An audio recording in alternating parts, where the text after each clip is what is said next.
We now understand if, else if, and else statements as well as the code blocks that correspond to each of them. But I want to explore another type of conditional called a switch statement. A switch statement is great for particular types of scenarios where we're only evaluating a single condition, and that condition has a simple input and a simple value that it's evaluating against. With that understanding of this type of scenario that this applies to, let's take a look at the switch statement itself. We begin by passing in the value that we want to evaluate. In this case, I want to evaluate the inner HTML of the first element in my par LMs array. And so that's going to pass that value into this code block, and this code block contains a few key things. The first are the cases. The cases evaluate this value that I passed in against particular evaluation values. So it's going to evaluate my inner HTML value against the string value Chevy.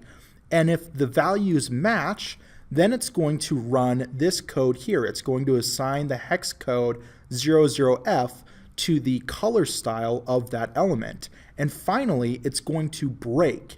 And this break keyword simply means break out of the current code block that I am executing. So in our case, for a switch statement, the code block is the statement itself. So it starts with this opening curly brace and ends with this closing curly brace. So after it runs this assignment, it's going to break out of the switch statement and continue on with whatever code is left to execute. But if this value does not equal Chevy, it's going to move on to the next case, and it's going to evaluate, does the value equal the string Toyota? If it does, then it's going to do this assignment and again break out of the switch statement once it's done completing that. However, if it doesn't match any of the cases that we've listed, then we want to run a default scenario, and this default scenario sets the hex code F00 to our color of this element. And no break statement is necessary here because it's the end of our switch statement. It's the end of this code block anyway, so it would be redundant to have a break after our default case. Again, it's not like we can always replace if, else if, and else statements with a switch statement.